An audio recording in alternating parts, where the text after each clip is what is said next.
Bonjour à toutes et à tous, bon réveil matinal, bienvenue sur Free Matin, ce rendez-vous matinal d'information, d'analyse et de divertissement sur ESAE TV. On démarre juste après l'instant pub sur Free Matin.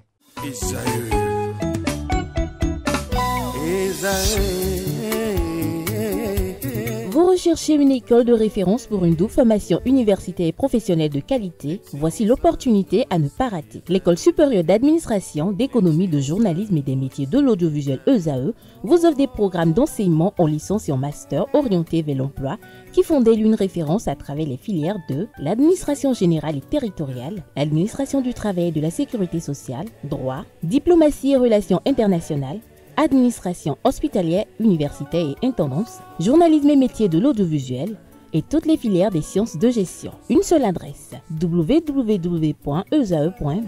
Rendez-vous dès maintenant sur nos campus ESAE Bedjromende au numéro 90 93 65 21 ou au numéro 98 98 14 00. Paracourt sur le numéro 52 46 12 12. Aboumé-Calavi au numéro 52 88 44 44. Akpata au numéro 52 88 33 33. ESAE, l'excellence à un nom.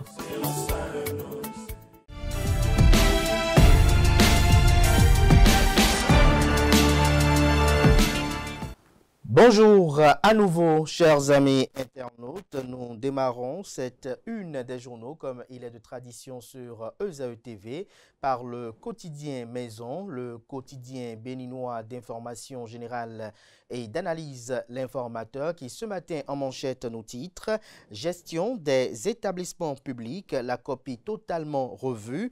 Le Canard précise que non seulement les directeurs seront désormais nommés en Conseil des ministres pour un mandat de 4 ans, mais surtout l'apprenant est dorénavant au cœur de la gestion de son établissement qui disposera d'une administration renforcée, etc. Il faut dire que le décret numéro 2025-197 du 23 avril 2025 qui vient d'être promulgué consacre de profondes réformes dans l'enseignement secondaire et la formation professionnelle et technique. L'article qui renseigne sur le dit décret est à lire à la page 3. Assemblée nationale, nouvelle polémique autour des salaires au sommet de l'État, nous apprend l'informateur. Togo, Fort Yacimbe régente les voyages des cadres. Pipeline Bénin-Niger, sécurité routière, le pouvoir soumet 2 décrets au Parlement. À l'oreille droite, le titre Journal École pour convier les fidèles lecteurs à découvrir dans les colonnes de sa parution les productions journalistiques du jour des étudiants en formation sur les différents campus de l'ESAE, l'école supérieure d'administration, d'économie, de journalisme et des métiers de l'audiovisuel ESAE qui est présente à Cotonou, Aboumé-Calavi et Paracourt. Le quotidien national d'information ce matin manchette parle de classement africain FIBA basketball 3x3. Le Bénin premier en Afrique. Le Canard écrit que le dernier classement FIBA 3x3 du mois de juin 2025 consacre le Bénin comme première nation africaine dans cette discipline dynamique et en pleine expansion. Une position acquise grâce à un travail structuré, une implication constante des acteurs et des résultats probants sur le terrain. Le matinal ce matin en manchette, attaque successive de commissariat au nord Bénin. L'armée doit changer de fusil d'épaule. Évacuation des mendiants de Cotonou a commencé. Des dysfonctionnements relevés. Le préfet Alain Sourou-Orunla tape du poing sur la table. Retrouvez sa décision à la page 4. Le Soleil Bénin Info, stratégie de développement du Bénin. Patrice Talon décroche le feu vert pour 90 milliards de dollars du Fonds monétaire international. L'institution internationale décerne un satisfecit au gouvernement pour les réformes économiques. Le leader du jour à présent, en prélude au débat d'orientation budgétaire à l'Assemblée nationale, les députés renforcent leurs capacités pour des contributions qualitatives. L'investigateur du jour ce matin, département des Collines, un directeur d'école déchargé de ses fonctions pour avoir dragué une femme mariée. Nous passons à présent au quotidien Libération. Préparation au débat d'orientation budgétaire, les capacités techniques des députés renforcées. L'économiste à présent, coopération économique, le CNP Bénin reçoit l'ambassadeur de la Côte d'Ivoire. Programme MEDC-BAFEC, le Fonds monétaire international débloque 51,3 milliards de francs CFA d'aide supplémentaire au Bénin. Le potentiel ce matin, grave soupçon de détournement et rétention illégale de frais de mission dans un bataillon interarmé à Dassazoumé. Le chef du corps oppose un dilatoire à la requête de Le Potentiel, saisi dans le cadre d'une démarche contradictoire. Il refuse de répondre et renvoie vers sa hiérarchie 285 militaires sollicités pour la sécurisation des examens du certificat d'études primaires CEP session de juin 2025, victimes de non-paiement, que comprend de ce que dénonce le confrère. Élément de réponse à la page 3 de sa livraison. Célébration du 1er août 2025 au Bénin, amnistie, grâce et justice, le chemin d'une réconciliation nationale. Le patriote à présent, Michel Aïkpé, 50 ans après son décès, le mystère plane toujours. Le Canard précise que le vendredi 20 juin 1975, Cotonou fut ébranlé par une mauvaise nouvelle. Le capitaine Michel Aïkpé, alors ministre de l'Intérieur du gouvernement militaire révolutionnaire, sera tué froidement. Le lendemain, la triste nouvelle sera annoncée sur les antennes de l'ORTB. Raison officielle du crime, il aurait eu des relations adultérines. Retrouvez des détails sur l'article dans les colonnes de la page ce matin du journal. Lutte pour la relecture du code électoral. L'opposition abandonne et passe à autre chose. Le confrère de la matinée titre ce matin, Bénin pour modernisation de la gestion des examens. La faculté des sciences de la santé de Cotonou se dote d'un centre de correction optique, un projet structuré et rigoureusement planifié. L'hebdomadaire catholique La Croix du Bénin, cette semaine titre en manchette, jubilé d'argent de 4 évêques béninois. Ndali, témoin d'un événement exceptionnel. Le Canard illustre son titre d'une photo de famille sur laquelle on aperçoit Monseigneur Ruben Maynardi, nonce apostologique près le Bénin et le Togo, au premier plan avec sa crosse en main, qui pose avec les jubilaires et d'autres évêques du Bénin reconnaissables par leur mitre et plusieurs prêtres concélébrant. C'était le 14 juin 2025 à Ndali. On peut lire également à la une de la page de cette semaine de l'hebdomadaire La Croix du Bénin, diocèse de Dassazoumé, 2 acteurs majeurs pour clôturer les noces de perles. Les 4 vérités communiquent ce matin en manchette, modernisation de la cité lacustre, la Venise de l'Afrique, Ganvier au cœur de la dynamique de développement du Bénin est révélé. On lit également à la une de les 4 vérités de ce matin, direction du patrimoine, achat et logistique de la SB2E. Sidiki Kanté Laï, invité à reprendre service. Le quotidien La Guérite communique, gouvernance au Bénin. Rachid Gbadamassi, le bouclier loyal de Patrice Talon, le buffle de Parakou, conjugue félicité du chef de l'État et proximité avec le peuple. Le ministre conseiller transforme chaque mission sécuritaire en réussite. L'ex-député préfère l'action directe au discours feutré. On lit à présent le quotidien Nassiara, bilan et état des lieux de la coordination communale bloc républicain de Pereret. En quoi Chabi Bouko Adam gêne, s'interroge le confrère. Animation de la vie politique nationale. Le député Kamel Sika Wassagari rabat le caquet à Rachidi Gbadamassi. Retrouvez des détails sur l'article dans les colonnes de la livraison de ce matin. L'emblème du jour à présent, engagement citoyen et renouvellement politique. Sagbo Gilbert Tété, une voix forte pour l'égalité et la jeunesse. Matin libre à présent, relation de bon voisinage. Bénin-Niger. Le pétrole passe, la diplomatie au point mort. Des détails à la page 2 de la livraison de ce matin. Chers amis, ce sera tout pour la présentation de quelques titres parus ce jour dans la presse locale. Merci de votre attention.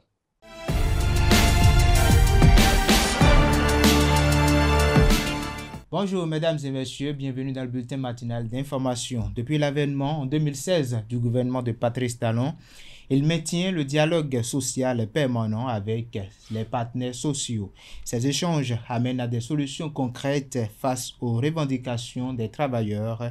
Comment se porte ce dialogue social et quel est son état actuel du côté des travailleurs? Élément de réponse avec le deuxième secrétaire général adjoint de la CSA Bénin, Michel Zonkan. D'abord, avant le démarrage, les confédérations et centrales syndicales ont lu des lettres de protestation contre la violation des libertés syndicales que nous avons constatées et qui se traduit par l'encerclement de la bourse du travail, l'interdiction de manifestation des travailleurs et l'arrestation surtout des représentants syndicaux et des secrétaires généraux. Donc nous avons protesté contre ça et nous avons demandé même au gouvernement de prendre un engagement pour bannir ces violations parce que nous avons un creuset de négociation. Nous avons un creuset comme cette commission où nous pouvons échanger sur nos différends. Donc il ne s'agit pas d'utiliser un rapport de force pour attaquer l'autre alors que nous sommes des partenaires sociaux. Donc ça c'était au démarrage, mais je vous avoue que ça n'a pas joué sur l'ambiance des négociations. Nous avions 14 points de négociation, 14 points dont 7 pour le privé et 7 pour le public. Donc au cours de la première journée, nous avons abordé les 7 points du public. Et parmi ces 7 points, il y a 3 points qui viennent du patronat et 4 qui viennent des confédérations. Donc c'est sur ces 4 que nous allons échanger parce que les 3 autres viennent du patronat et les 4 viennent des confédérations. Donc je dirais parmi ces points, il y a la révalorisation des salaires après l'augmentation du SMIC. C'est une revendication qui date de 2014-2015. Donc 10 ans après, nous n'avons pas eu de satisfaction. Nous l'avons ramenée. Alors, elle consiste en quoi? Juste après l'augmentation du SMIC, vous savez, dans les entreprises, la grille est hiérarchisée en fonction de la classification. Donc, dès qu'on augmente le plus bas, le SMIC, les employeurs n'aiment plus augmenter les autres.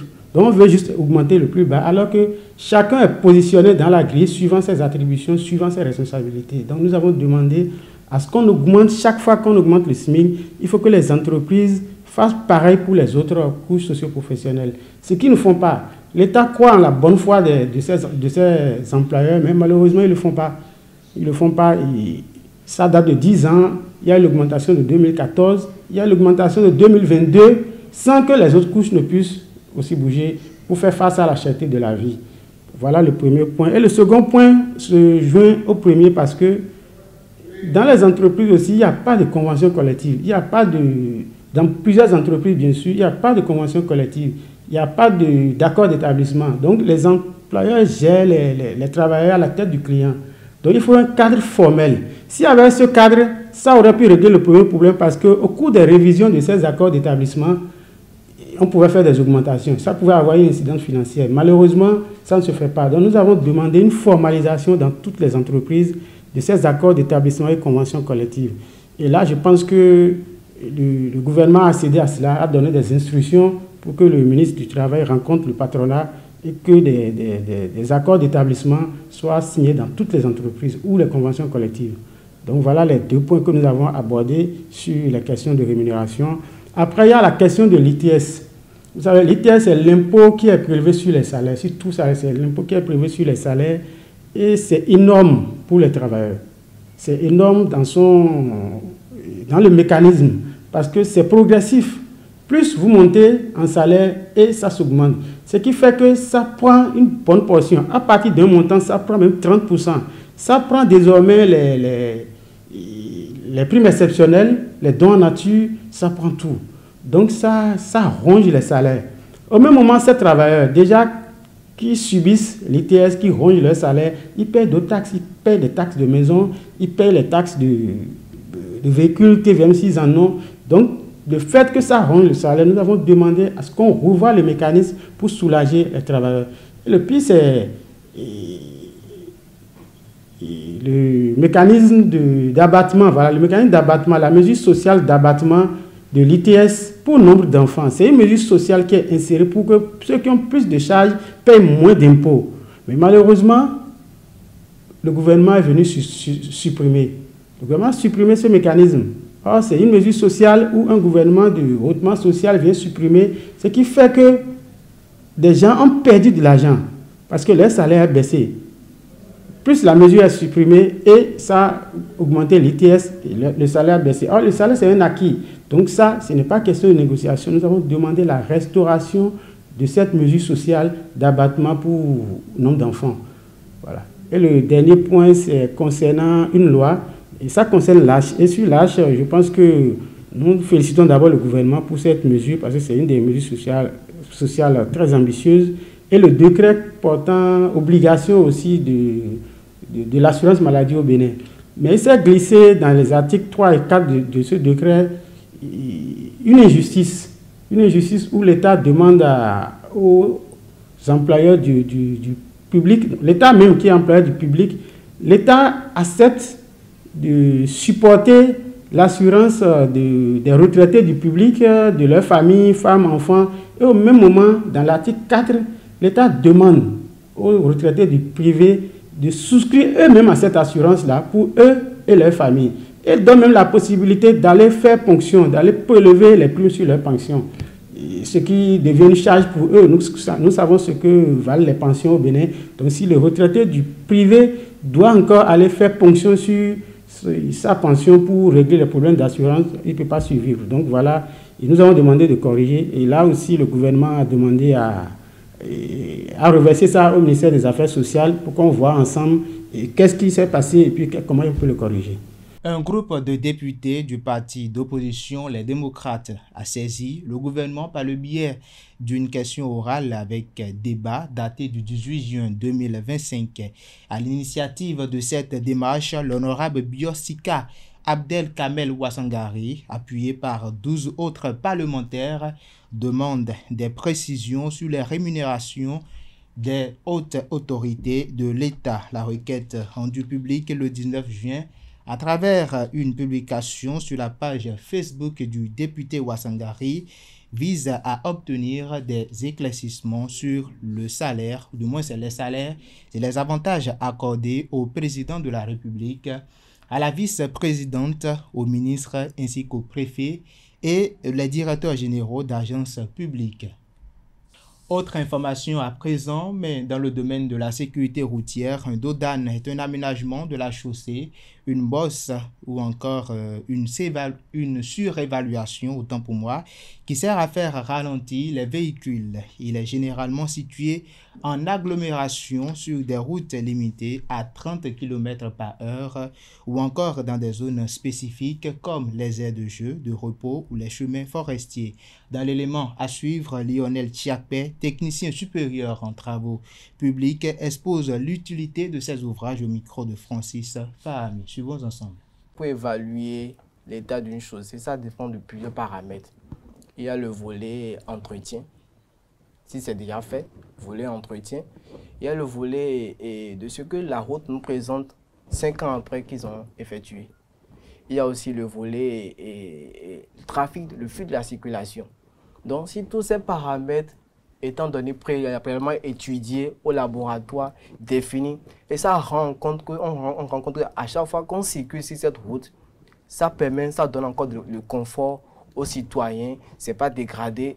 On peut encore alors estimer maintenant que cette route elle est de qualité.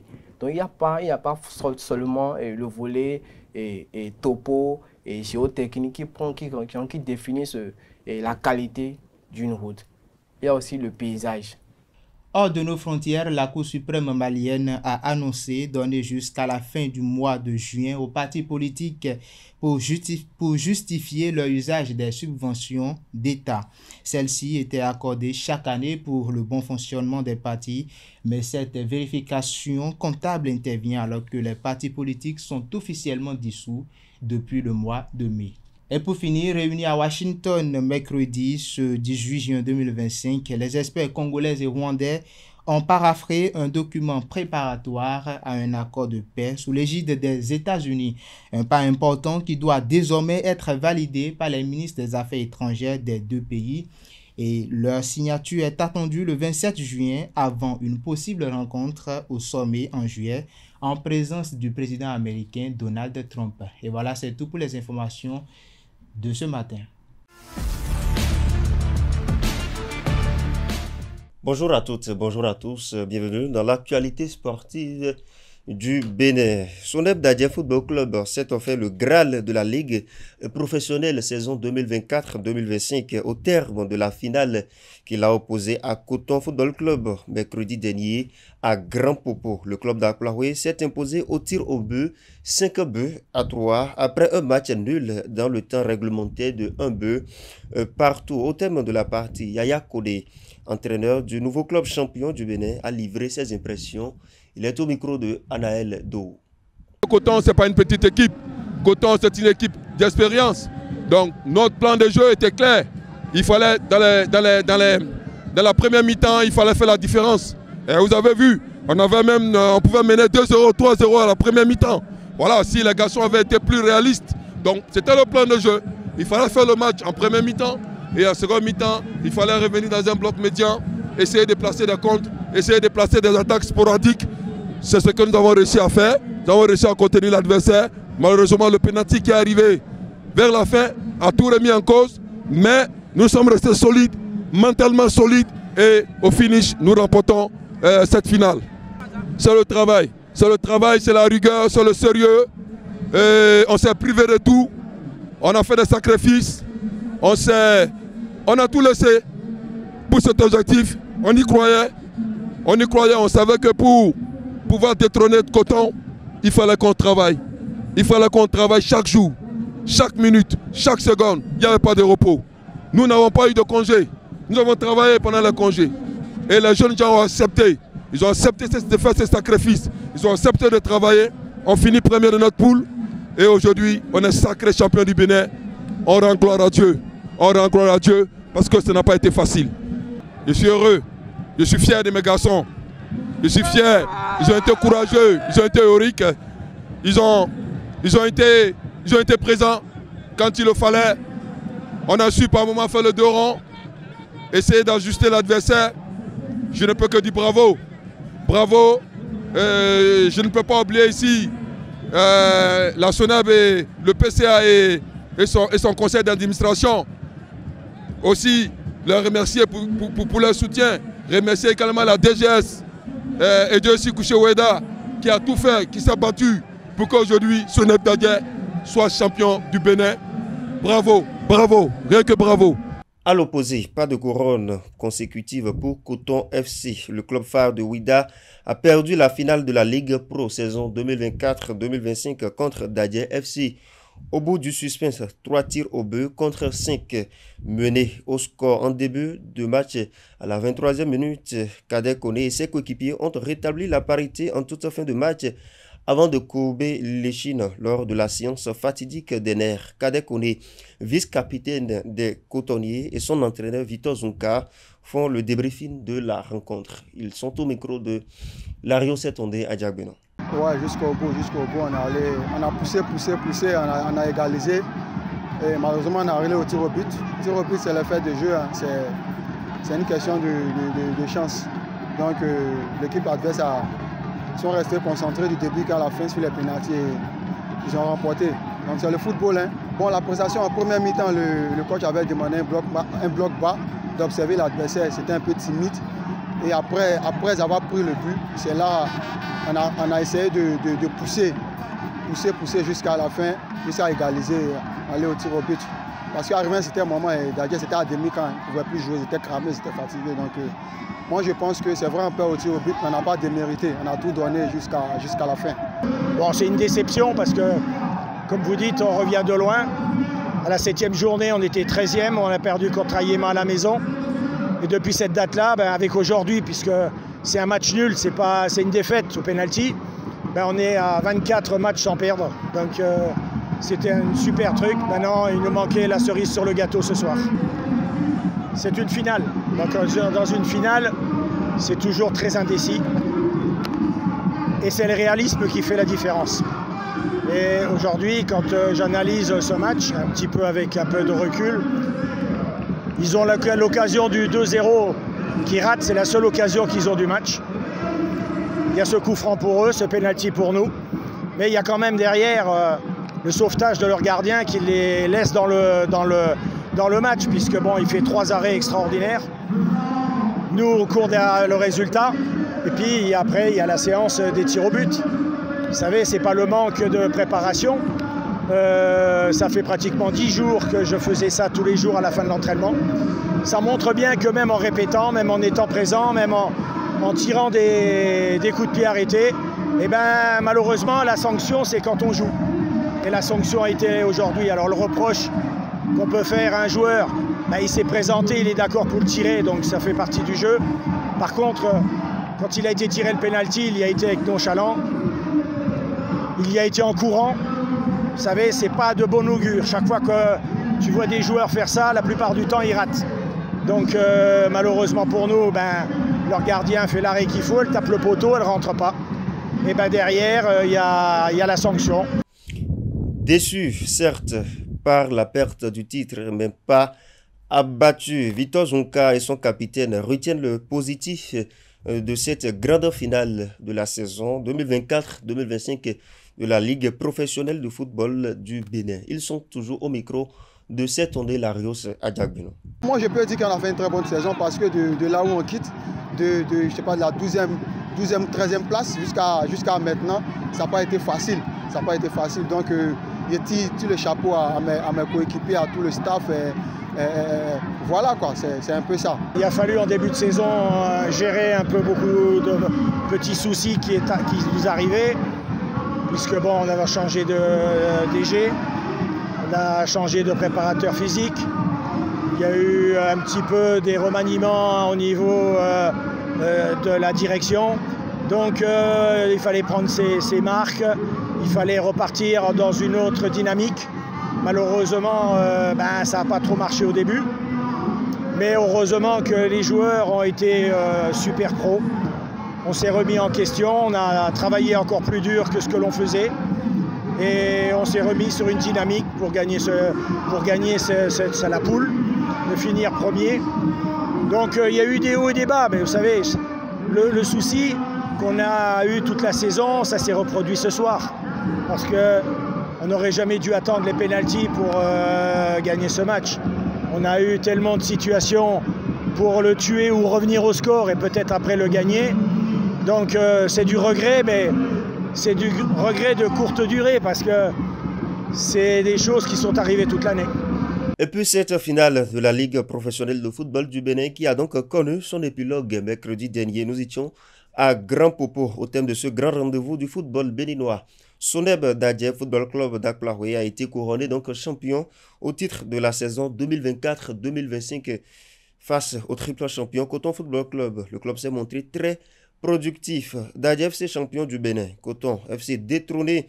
Quelques journalistes sportifs ont livré leurs analyses à nos micros. Suivez-le plutôt. Je trouve que c'est une belle consécration pour cette belle équipe de Dadje qui, tout au long de cette saison, a mis les bouchées doubles pour terminer champion du Bénin. Déjà la saison dernière, ils avaient joué jusqu'au terme. Enfin, la dernière journée, ils étaient face à Coton. Et là, ils se sont inclinés. Ils ont même disputé les préliminaires de la Coupe de la Confédération CAF. Ils se sont hissés au deuxième tour en éliminant l'équipe ghanéenne Dreams FC. Donc je pense que c'est un titre amplement mérité pour Dadje cette saison. C'est une équipe qui est restée constante, qui malgré les difficultés n'a pas lâché. Il faut déjà commencer par féliciter l'équipe de Dadje qui a quand même pu renverser Coton, qui était indétrônable depuis 3 saisons. Si Dadje n'avait pas été tenace, Coton serait encore champion pour la 4e fois d'affilée. Je pense que Dadje a montré le chemin aux autres clubs du championnat que c'est possible de renverser le tenant en titre, c'est possible d'arriver à quand même engranger des points, c'est possible d'aller titiller le meilleur au plafond et de prendre sa place. Et je pense que c'est ce que nous avons vu hier sur le stade de Grand Popo. Cette finale a été, je dirais, âprement disputée. C'est vrai qu'en première partie, on a vu une équipe de Dadje beaucoup plus je dirais, laborieuse, beaucoup plus ambitieuse. Et cette domination a été concrétisée justement par l'attaquant Salif Bakaté, bien sûr, qui a marqué ce joli coup franc. Ce coup franc magistralement tiré, et donc qui a permis à Dadje d'ouvrir le score et de mettre, je dirais quoi, la pression sur Coton FC et de mettre en doute, et bien sûr, cette équipe de Coton FC durant ce match.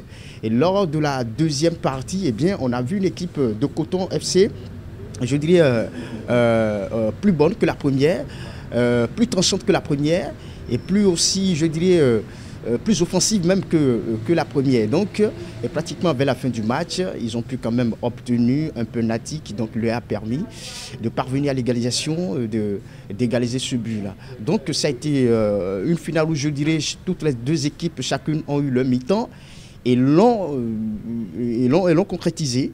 La première par Dadje via un coup franc de Salif Bakaté et celui de Coton FC qui a obtenu un penalty pratiquement en fin de match. En face, vous avez Coton, triple champion du Bénin, qui voulait aussi ajouter un 4e titre à son palmarès, mais Dadje, ils ont su voilà, se mettre ensemble, ils ont su tout faire pour remporter ce premier titre historique pour le club de Aplaroué. Dans ce match d'hier, on a vu une belle équipe de Dadje qui aurait pu même gagner la première période 2-0, 3-0. Ils ont eu quelques occasions qui n'ont pas su concrétiser. Et quel merveille, quel coup franc de Salif Bakaté qui a ouvert le score pour Dadje hier sur un coup franc majestueusement appliqué, concrétisé.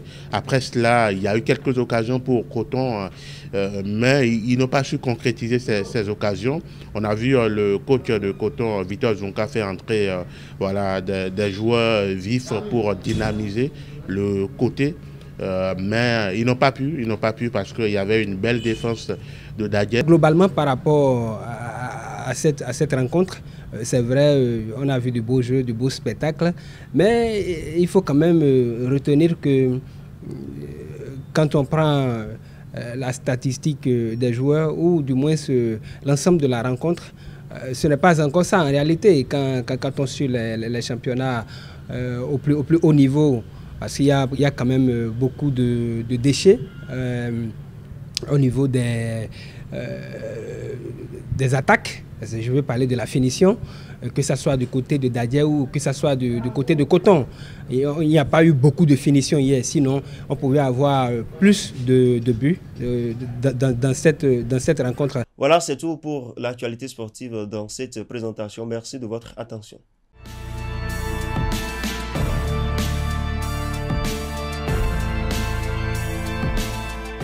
À toutes et à tous, bonjour. Chers amis internautes, faire la grasse matinée signifie dormir tard le matin, généralement pour profiter d'un repos supplémentaire ou simplement pour se détendre. Amis internautes, c'est une façon agréable de commencer la journée en restant au lit plus longtemps que d'habitude. L'expression faire la grasse matinée vient du fait que autrefois, on associait le matin à un moment de douceur et de repos, souvent considéré comme une période privilégiée pour rester au lit. L'expression évoque une sorte de faveur ou de privilège, ici celui de profiter du matin sans se presser, de manière agréable et détendue. C'est tout pour la définition de ce matin. Merci et à la prochaine. Et voilà, ce sera tout pour la présentation de Free Matin ce matin. Merci pour l'attention. Portez-vous bien. Belle suite de programmes sur EZAE TV en compagnie de nos différents programmes télé sur EZAE TV, bien évidemment.